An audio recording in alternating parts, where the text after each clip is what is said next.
Thanks everyone and good morning. As Eric mentioned, my name is Blandford. I'm a part of Schneider Electric's global marketing team, focusing on thought leadership. Over the past 15 years, I've been involved with a wide variety of sustainability measures and initiatives, from institutional investing strategies to carbon reporting, and also with Schneider, obviously, our energy management, energy efficiency solutions.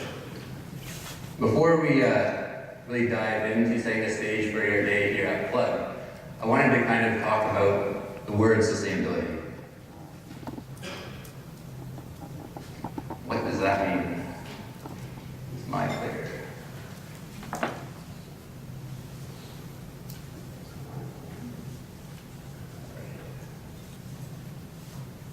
Not sure what's up with the clicker, but anyways, the word sustainability, what does it mean?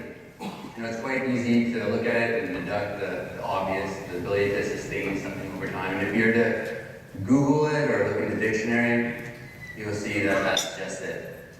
It'll quite simply say it's the ability to sustain, to support, or upheld. But me as a professional in the sustainability industry, I need to go beyond that, because this word that's being overused and generally is an ambiguous term needs to be more clearly defined so that you can actually see real progress towards the desired future. So what does it mean? You know, like yourselves being involved in the energy industry, we typically start to think about conservation, energy efficiencies. You know, if you're working in specific segments or specific applications, maybe it's process efficiency. Or perhaps, you know, if you're involved in the environmental movement, you're starting to think of conserving, protecting the environment. Perhaps it's more of a personal look for you. You start thinking about nature in general. You know, with me, sometimes I start thinking about, you know, the different places I've explored at my home in Vancouver Island. Start thinking about forests environments. Start thinking about the oceans. And if you're from Mississauga or Greater Toronto area, you're probably thinking about the vast lakes that you have here and enjoying time out there with your friends and your families. Sometimes we even take a much larger view when it comes to sustainability. We start thinking about the globe. We start thinking about the different ecosystems that have been sustaining life and its inhabitants for millions, if not billions of years. A lot longer than we've been here. Discussing economics, politics, sports, since we've been here creating our own systems, transportation systems, electric infrastructure, these man-made creations that haven't really been here as long as the planet. It's really only been over the past 100 years that the term sustainability has started to be applied to these systems that we've been creating, starting to look at replicating the success that nature has realized. And truly, it's really only been over the past 40, 50 years when the term sustainable has become synonymous with success. People start talking about sustainable growth, sustainable profits, sustainable energy. People even talk about sustainable Netflix binging. But the thing is that as a sustainable professional, like I mentioned, I need to try and get away from this ambiguous and broad term. We want to start talking and diving into specific aspects of sustainability so that we can get everyone on the same page, and we can start moving towards the vision of success that everyone, no matter who you speak to on this planet, wants. Everyone wants a healthy, prosperous, and in turn, a sustainable future that can carry on. So what do? We have to focus on what makes something sustainable. And what that means to me is we start breaking down the characteristics of that. And over time, over many conversations, many research groups and surveys, we've identified that there are 3 areas that primarily stand out with everyone. No matter what business you're involved with, no matter what your day-to-day role is, whether you're at the top of an organization, determining the strategy, the strategic direction, or whether on the day-to-day you're working on a very specific and focused application to help greater the good in the direction towards that idea of success. That's optimization, resiliency, and integrity. And you'll see these universal traits, they're quite abundant when you look to nature, the system that's been sustaining itself for billions and billions of years. So I'd like you to keep these in mind as we move forward throughout this presentation today, throughout your day here at Plug, and hopefully you can take this new lens, this new kind of concept of sustainability back with you.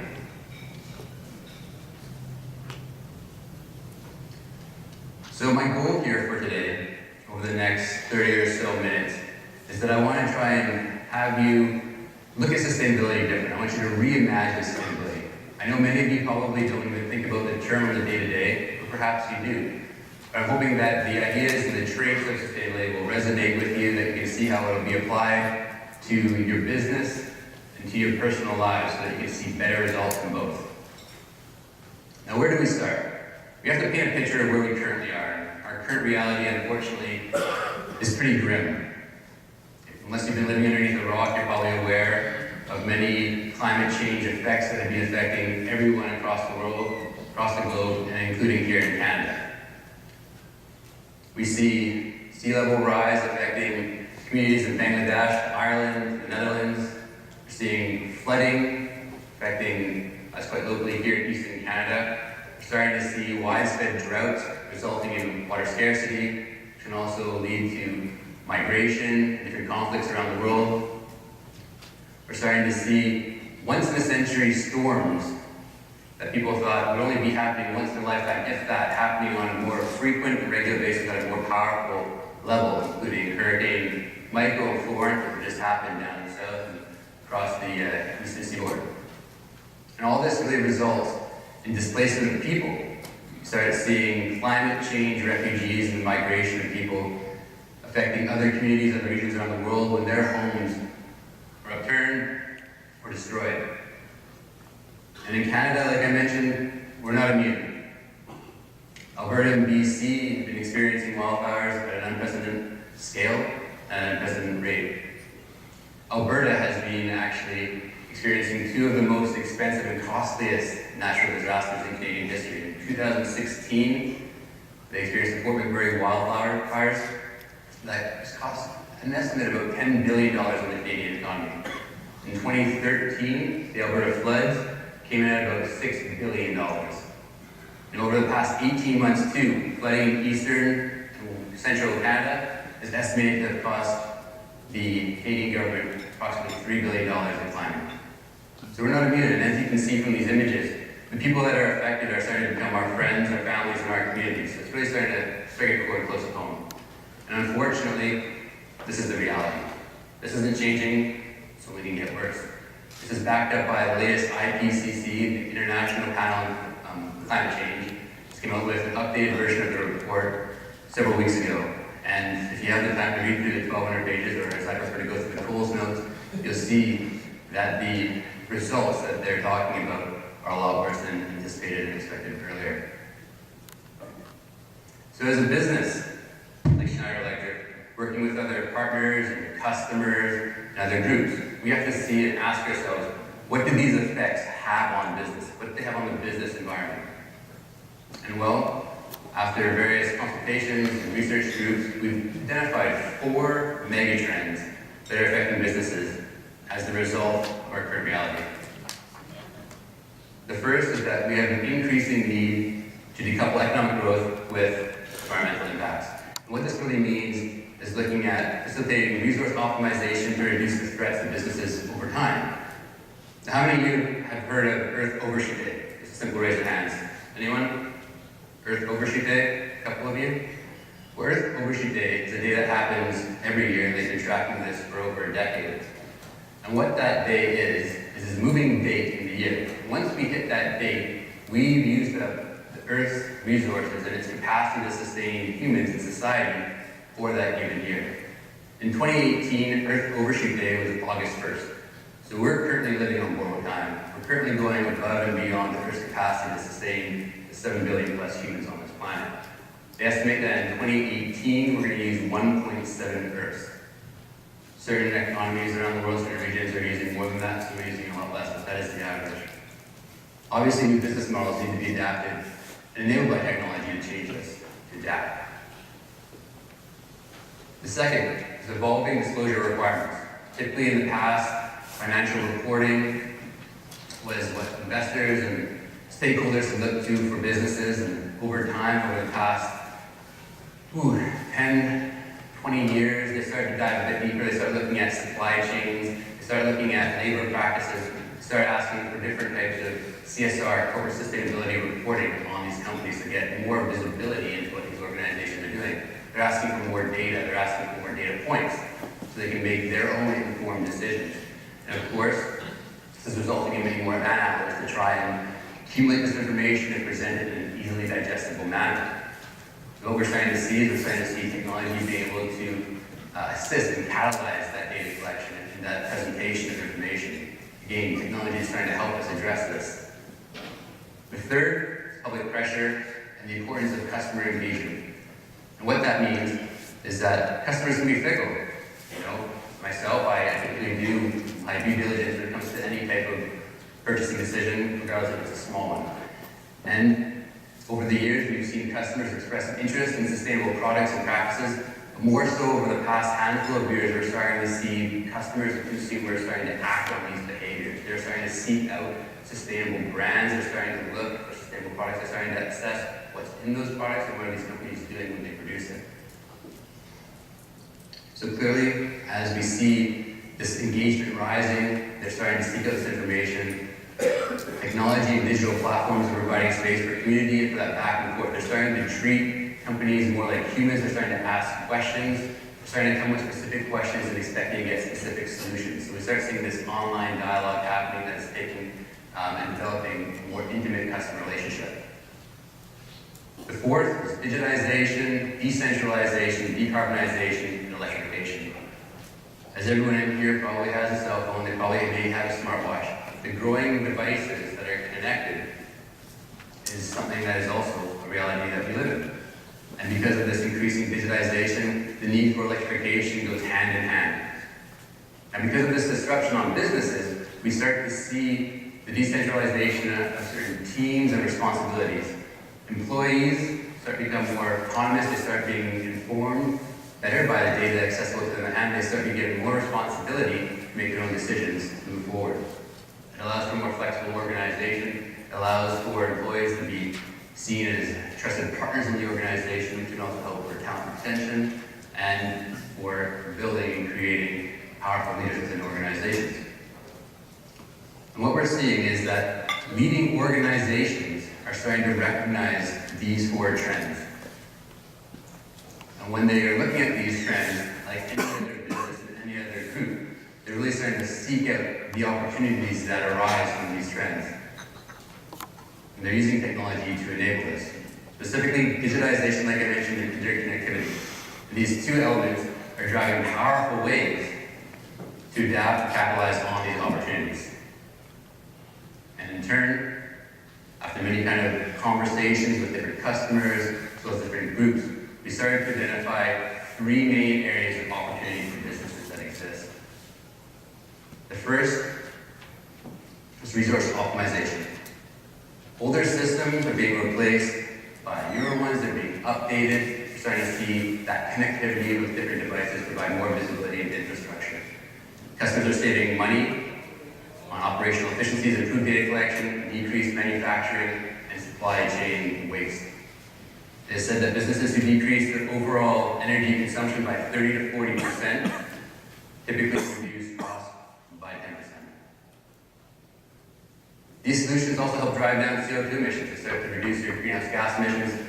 They also increase efficiencies and provide that holistic view so you can make informed decisions to optimize your processes and your material usage and reducing your waste. To take on a more active role, Sal's needed to de-silo and break down those barriers that exist. And typically when we talk about this and this movement from these silos to like a more comprehensive and shared vision of success, we talk about active energy management. And that typically evolves around looking at three different groups within organizations that focus on procurement, efficiencies, and sustainability. You know, these individuals may be locked into themselves with their own goals, but when we break that down and demonstrate a shared vision of success, we typically see these groups and organizations investing for the long term to reduce costs. They start treating energy as an asset as opposed to a cost. And we start seeing new business models arising where they can use those savings to help fund new projects and initiatives. They also start using more connected devices to gather data and again provide more powerful analytics so that they can make those informed decisions. And everyone's doing it. Hotels and hospitality. You know, there's very little incentive for a hotel guest to adapt efficient behaviors. They rarely see or directly bill for the utility's energy bill.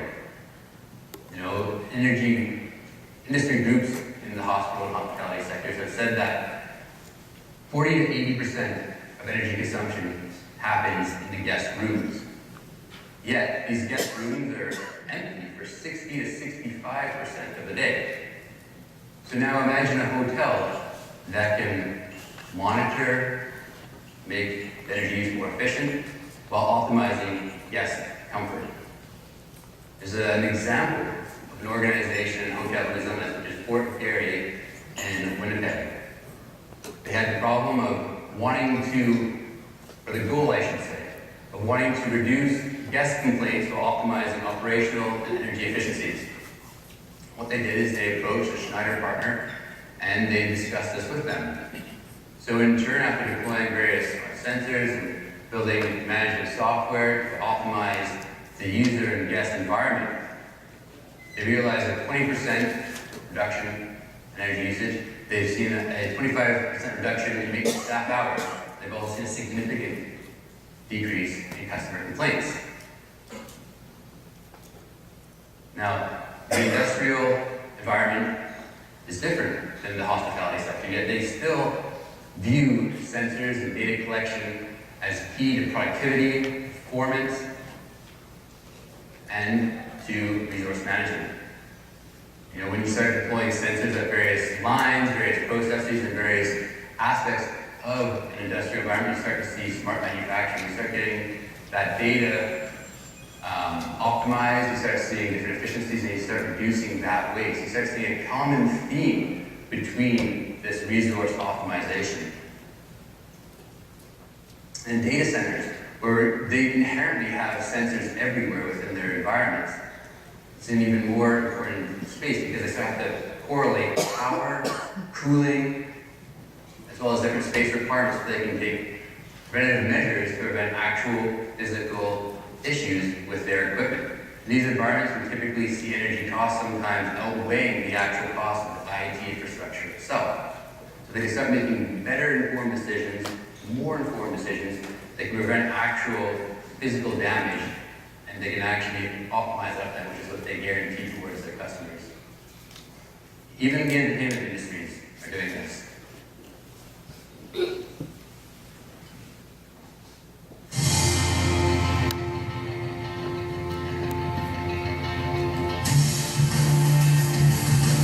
Why should entertainment be more sustainable? It's not only an expectation from our employees, guests, and sponsors, but sustainability to AEG means innovation and operational efficiency. We have over 50 million guests and 22 of the top 100 venues in the world.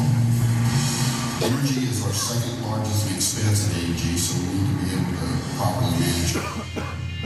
I am Scott Bossard, Senior Vice President of Business Services.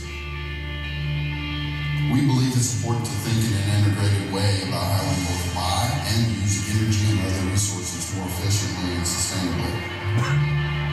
Schneider Electric has provided an impartial and honest assessment on the market and advice with specific recommendations. Our relationship is a true partnership. Resource Advisor is a platform that allows us to assess all these different operational efficiencies that reduce our footprint and save us some real money. More informed decisions on all levels makes us a more profitable and sustainable company. Some key benefits since we implemented Resource Advisor is a 63% waste diversion rate across all of our owned and managed venues, and then a 23% reduction in water usage per attendee since 2007, and that already is exceeding our 2020 goal. So, as you can see, responsible use of resources has a positive impact on business bottom line and reputation.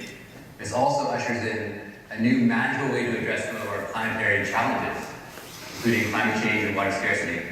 New technology, digitization, can help companies be more efficient and less resource intensive, providing economic, environmental, and operational benefits. Now, the second area of opportunity is resiliency through circularity. And this typically, in conversations that I've had, focuses around increase or improve return on assets. You know, the future viability and success of any organization depends on navigating risks. And a primary risk that involves and includes all businesses is resource scarcity. The World Business Council for Sustainable Development estimates that by 2050, the global economy will need around 130 billion tons of resources, up from 50 billion tons in 2014. That is overuse of the Earth's total capacity of 400%. Obviously, with that type of consumption, new business models have to be made. They estimate that with changing to closed-loop systems and closed-loop cycles, that by 2025, $1 trillion can be saved. And that really requires a new way of looking at doing business. Does anyone here know who this woman is? Does this woman look familiar to anyone? No? This is Ellen MacArthur. This is her boat. And in 2005, she set a new world record for the fastest solo non-stop sailing trip around the world. Now obviously during this non-stop sailing trip, she really developed an appreciation and understanding for finite resources. And out of that experience came her desire to shift the global economy from a flawed system of consumption to one of regeneration. She worked with different industry professionals who were starting to explore biomimicry and circularity, and they developed the concept of circular economy. An economy that strives to ensure that resources are used as efficiently as possible and that anything of value is put back into these cycles before being prematurely discarded. They focus on remanufacturing, reusing, recycling, and really trying to squeeze every last bit of value out of something before it's actually eventually discarded. This is quite logical when you start thinking about it, logical at almost every level. Especially when you start looking at how circularity affects ROI. Now, to dive into some examples here, the automotive industry. The European auto manufacturer Renault has been remanufacturing parts since the mid-20th century. And today, it's diversified its output to include injectors, gearboxes, and turbo compressors. And there's a benefit to doing this. The final product of remanufactured parts are seen to be 30 to 50% less expensive. And the process of remanufacturing uses 80% less energy, 88% less water, and over 90% less chemical products. This is the kind of ROI that happens when you start thinking in circularity. Another example is the clothing industry, clothing and apparel industry.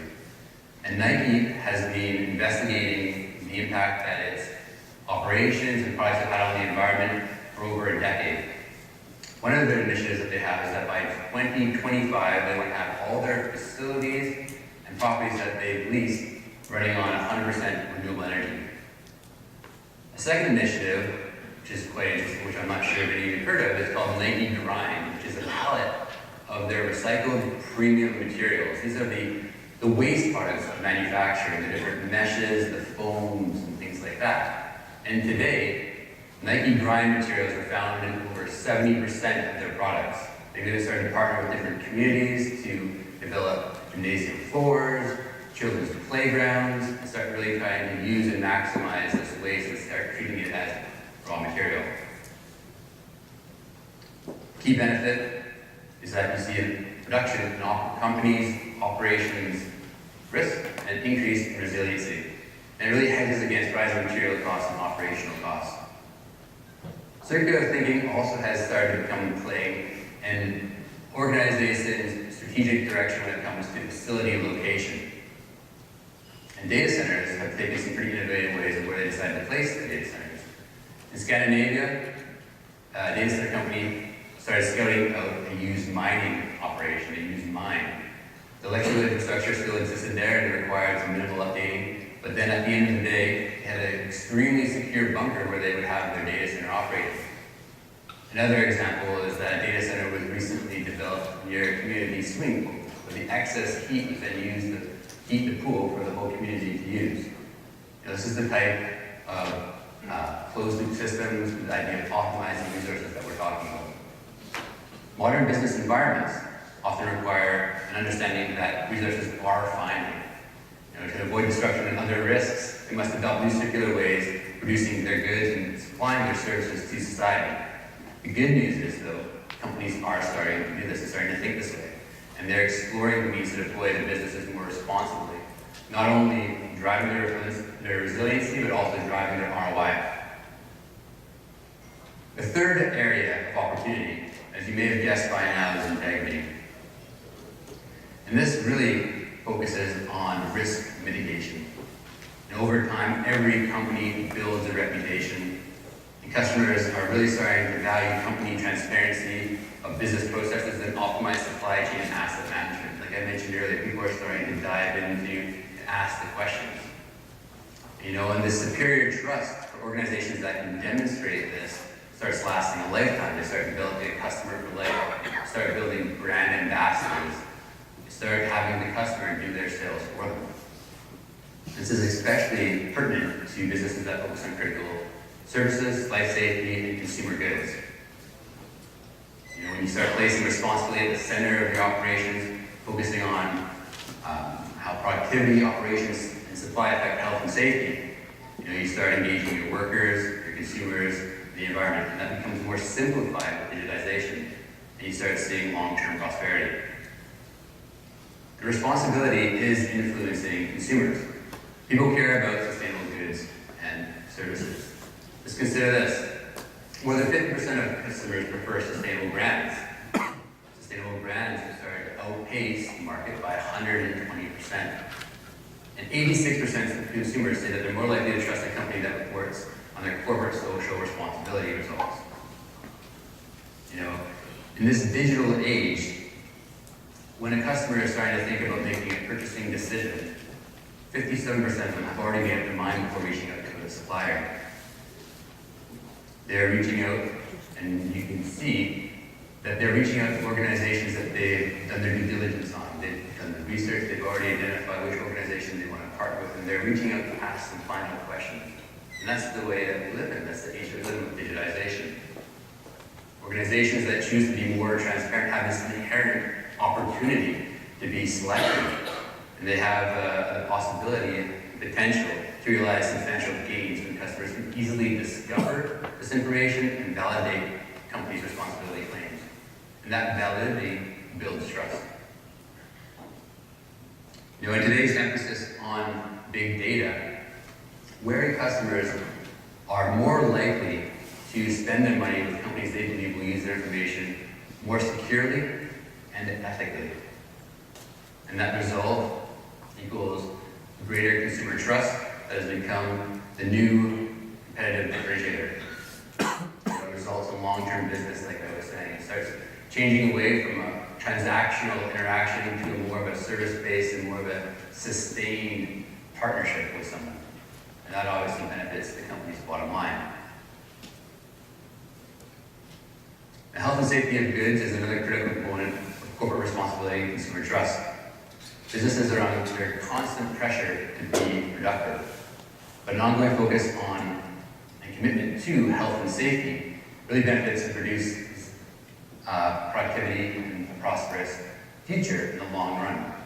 Consider this.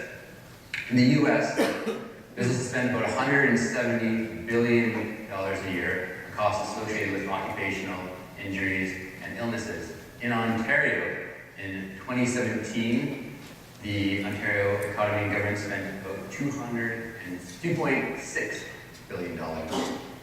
And when looking at different systems to try and mitigate this and try to manage this, health and safety management systems have been seen to reduce these costs by 20 to 40%. Clearly, there is an opportunity.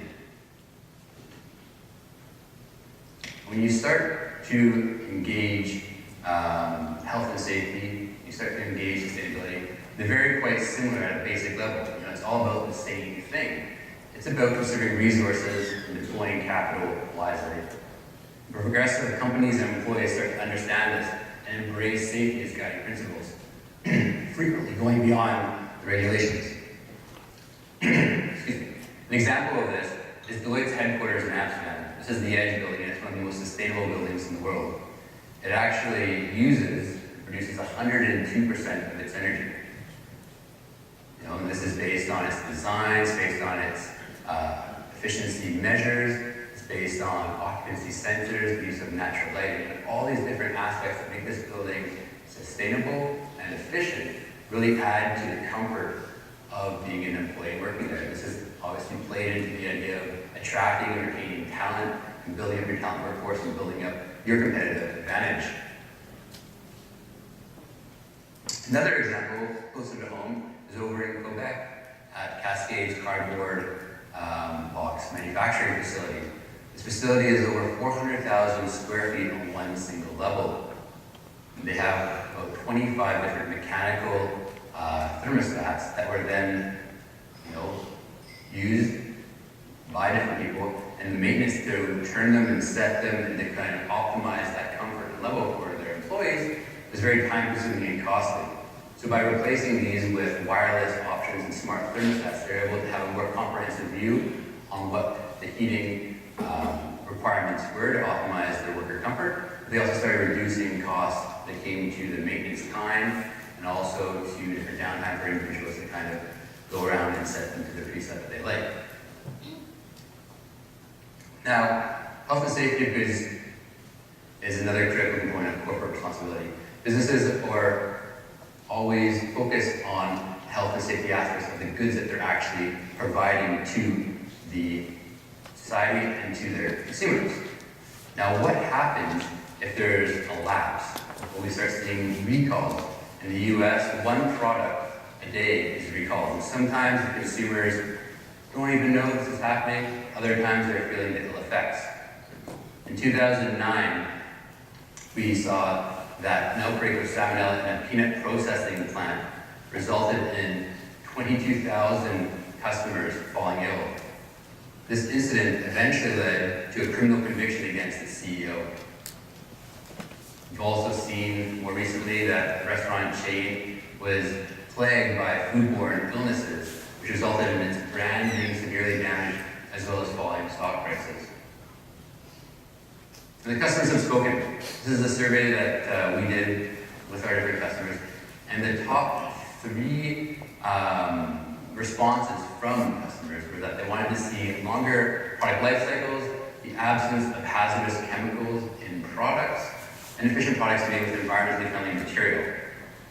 It's clearly important for the future of their business.